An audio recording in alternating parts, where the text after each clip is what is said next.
Welcome to This Day in His Story, created by American Heritage Worldwide. A reminder that every day holds something new to learn. Did you know that the first printed Gutenberg Bible was 1,300 pages long, with each page having 42 lines of text arranged in 2 columns that required 300 separate molded letter blocks? Learn that Gutenberg created a special ink to stick to the metal letters instead of wood, enabling him to print 180 copies of the Bible. Discover that the printing press made way for the Protestant Reformation and, ultimately, the restoration of the gospel.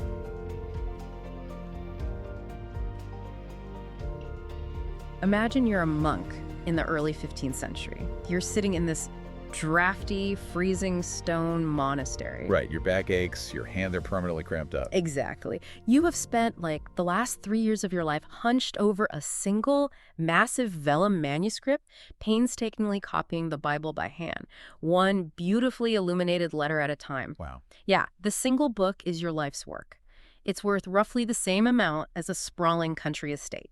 Now, imagine waking up one morning to discover that a loud, oily industrial machine in a workshop in Germany just produced 180 of those exact same Bibles in a fraction of the time. It's just wild to think about. I mean, the sheer shock to the medieval system is almost impossible for us to fully grasp today. The barrier to entry for knowledge didn't just get lower, it was completely obliterated. So welcome to today's deep dive. We are taking you straight into that very workshop. Looking at our stack of sources for today, we have historical texts on early printing methods, incredibly detailed technical specifications from Johannes Gutenberg's actual 15th century operation, and some amazing primary accounts of the massive cultural and religious shifts that happened the moment his machine whirred to life. Yeah, our mission today is to explore the specific mechanical and chemical innovations that made all this possible.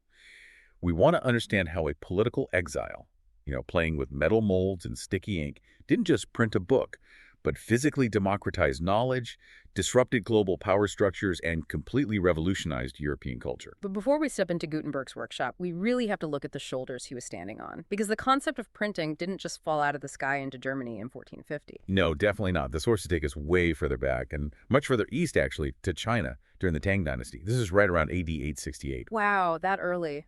Yeah. The Chinese had already solved the basic conceptual problem of reproducing text without writing it out by hand every single time. Their solution relied on hand-carved wooden blocks. You take a solid, flat piece of wood, ink it, and press paper against it. I want you, the listener, to really picture the physical reality of this woodblock method. If you want to print a single page of a book, you take your block of wood and you have to painstakingly carve away everything that isn't the text. You are carving every single character backward into that wood, Which takes incredible precision. and if your chisel slips on the very last sentence of the page, what happens? The entire block is ruined. I mean, there is no backspace. There is no way to patch the wood seamlessly. You literally throw the block into the fire and you start the whole page over from scratch. It sounds like an absolute nightmare. You're basically carving a massive page-sized rubber stamp out of hardwood. Exactly. And the Chinese innovators realized the inefficiency there, which led to a massive evolutionary leap in the technology. They moved away from carving whole, static pages into wood and developed movable type using clay. Oh, interesting. Yeah, artisans would sculpt individual characters, bake those clay pieces into hard blocks, arrange them on an iron frame, and then press them against an iron plate. So they essentially invented the core concept of movable type, just individual characters that could be arranged, printed, and then rearranged for a totally different page. They absolutely conquered the theory of movable type. But our sources highlight a massive, fascinating sociological impact to this Chinese system. It did not democratize knowledge. Wait, if they had movable type, why didn't books flood the streets of the Tang Dynasty the way they flooded Europe centuries later? Well, it comes down to the mechanics of the language and the structure of the society.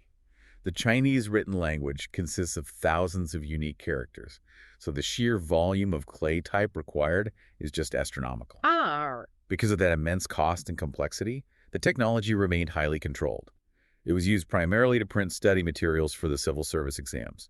So the press fostered a highly specific scholarly class that served the interests of the government. So books remained almost entirely in the hands of the wealthy elite. Exactly. The technology consolidated existing power structures rather than dismantling them. That brings us to Johannes Gutenberg in the mid-1400s.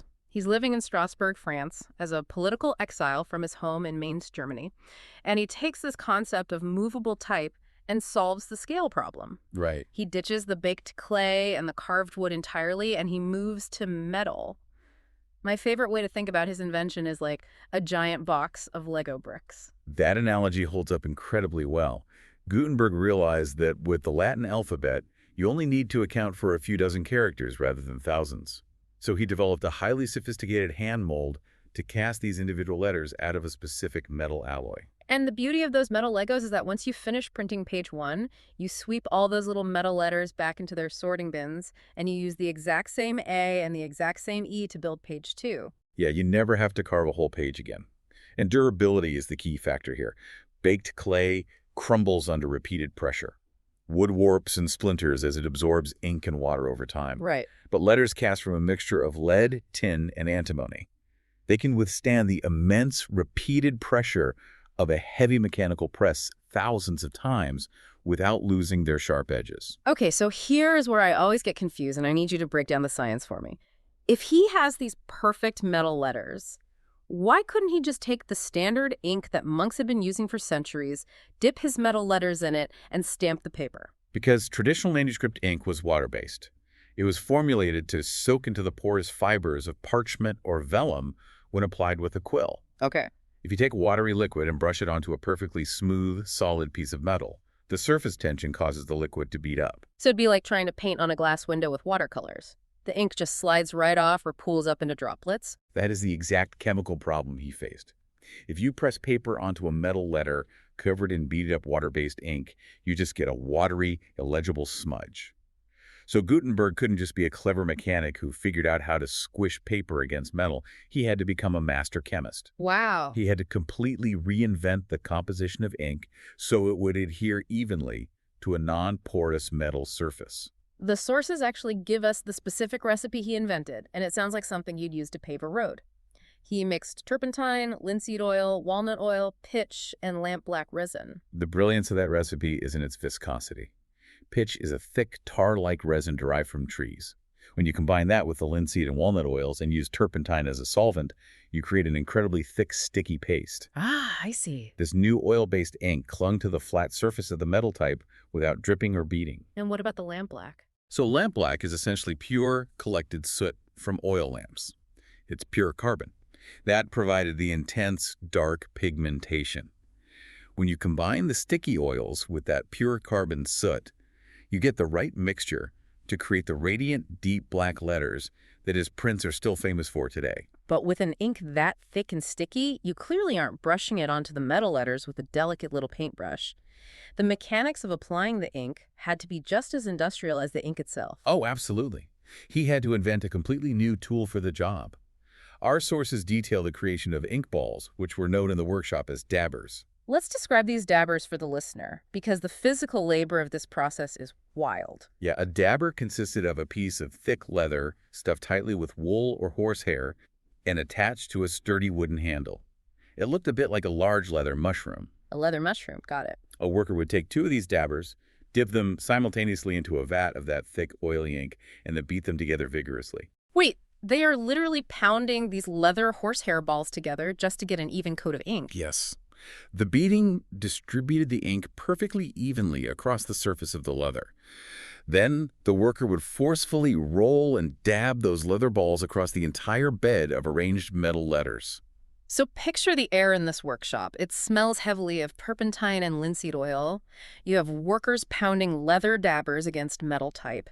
And then comes the actual pressing. Right. A scribe writing by hand applies maybe an ounce of pressure with a quill to transfer thick tar-like ink from metal onto paper evenly across an entire page. Gutenberg had to adapt the heavy wooden screw presses that were traditionally used for crushing grapes to make wine. He built a machine that could bring hundreds of pounds of flat, even downward force onto the paper. He built a complete, full-sensory industrial ecosystem.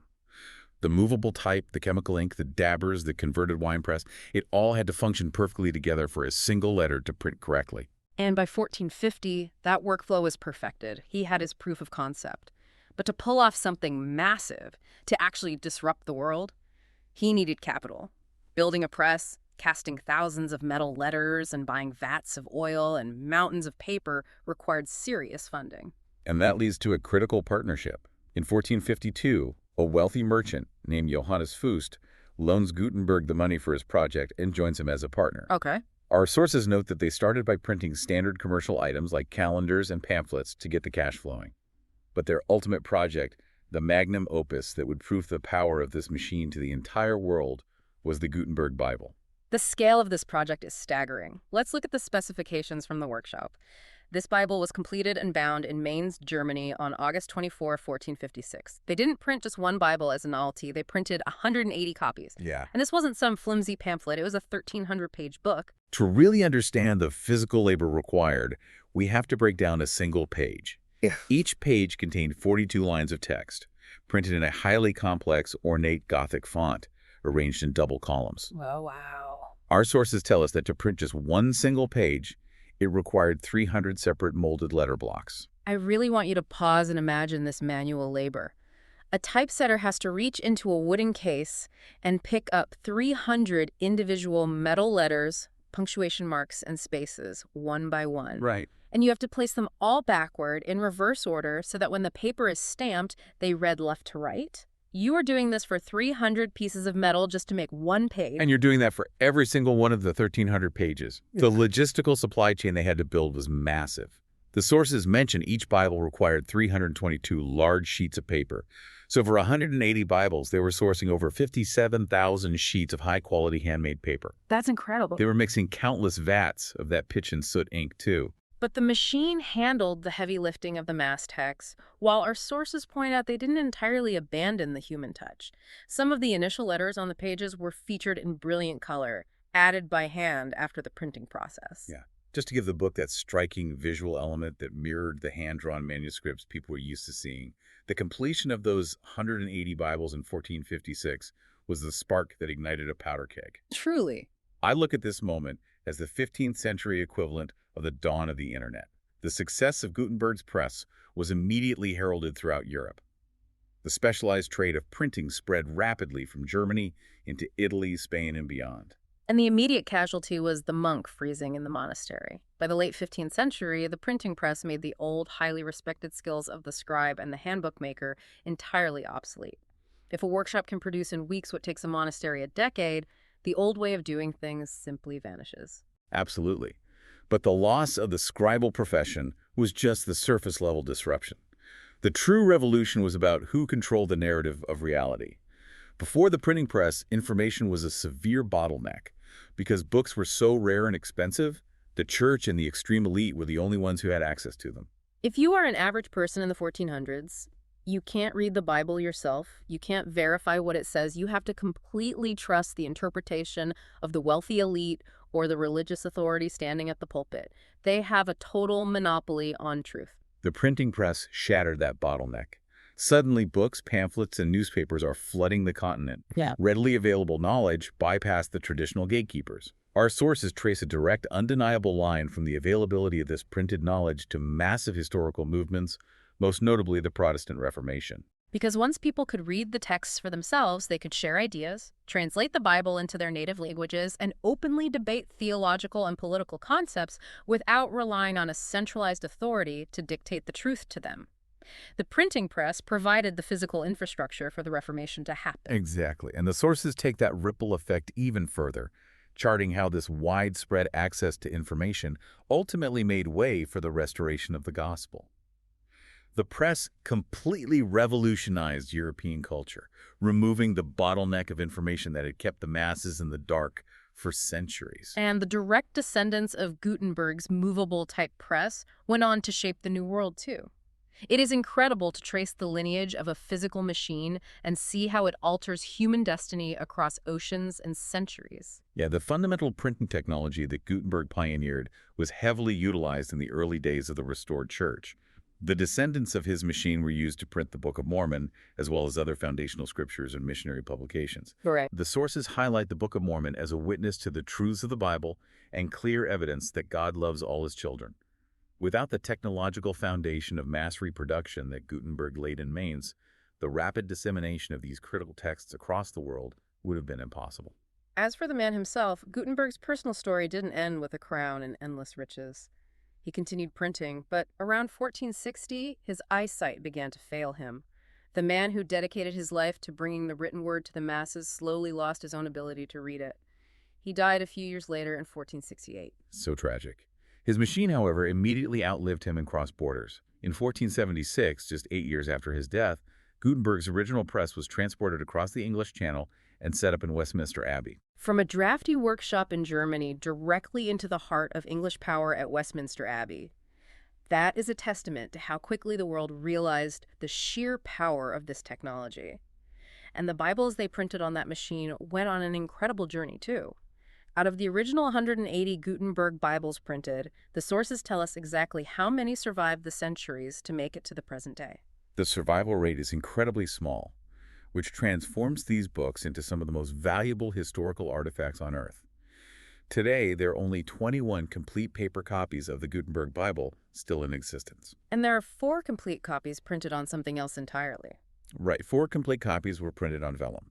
Vellum is essentially highly processed, transparent animal skin.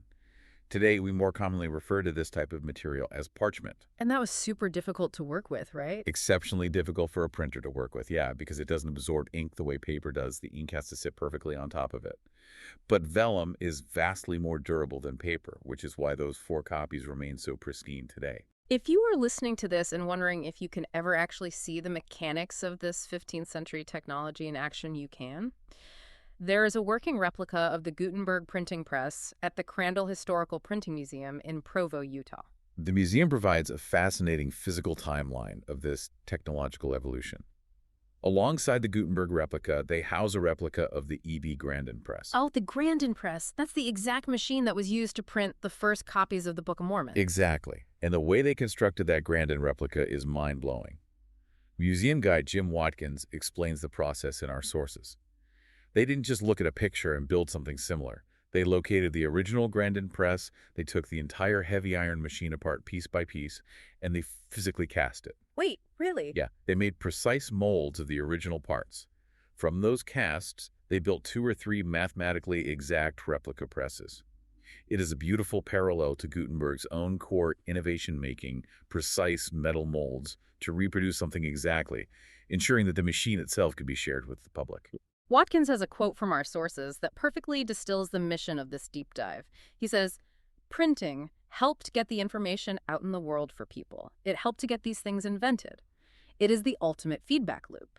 The press prints the knowledge, that knowledge sparks new ideas in the minds of the masses, and those new ideas lead to rapid new inventions." You remove the physical friction of sharing ideas, you eliminate the gatekeepers of information, and human progress accelerates exponentially. We started with a political exile in Strasbourg in 1440, trying to figure out how to make tree pitch and lamp black soot stick to little metal Legos. We watched him and Johannes Fust finance the monumental task of manually setting 300 backward metal blocks per page to print 180 massive Bibles. And we tracked how those radiant black letters completely disrupted the world order. The machine rendered the scribes obsolete, tore down the medieval power structures, and fueled both the Protestant Reformation and the restoration of the gospel. The legacy of the press is profound. It really is. As we wrap up this deep dive, I want to leave you with a thought to mull over, building on a very stark contrast we discussed earlier. Lay it on us. Think about the 2 early printing methods we explored today. In China, during the Tang Dynasty, the sheer complexity of the written language meant the clay and wood movable type system fostered a specialized scholarly class. It kept books mostly in the hands of the wealthy. That technology consolidated power. Right. Centuries later, Gutenberg's metal-type press, combined with the simplicity of the alphabet, did the exact opposite. It threatened old European power structures. It fueled massive reformations. It dismantled the elite's monopoly on knowledge. That is a fascinating juxtaposition. The exact same core concept of movable type yielded 2 completely different sociological outcomes. I want you to ask yourself, why? Why did one method of mass communication consolidate power for the government, while the other completely dismantled it? And as you tap the glass screen of your smartphone today to access the internet, how does the way we access information right now mirror those ancient dynamics? Yeah, that's a great question. Are the algorithms and platforms of our modern tools consolidating power back into the hands of a few gatekeepers, or are they truly democratizing it? Does the tool control our reality, or do we use the tool to free ourselves? It all goes back to the weight of knowledge. Thank you so much for joining us on this deep dive. Go out there, read something fascinating, and we will catch you next time. Thank you for joining us for this day in His story. May the lessons of yesterday inspire you to see God's hand today and to play your part in His story now. For more faith-based learning, visit ahsworldwide.org, the homeschool for faith and family.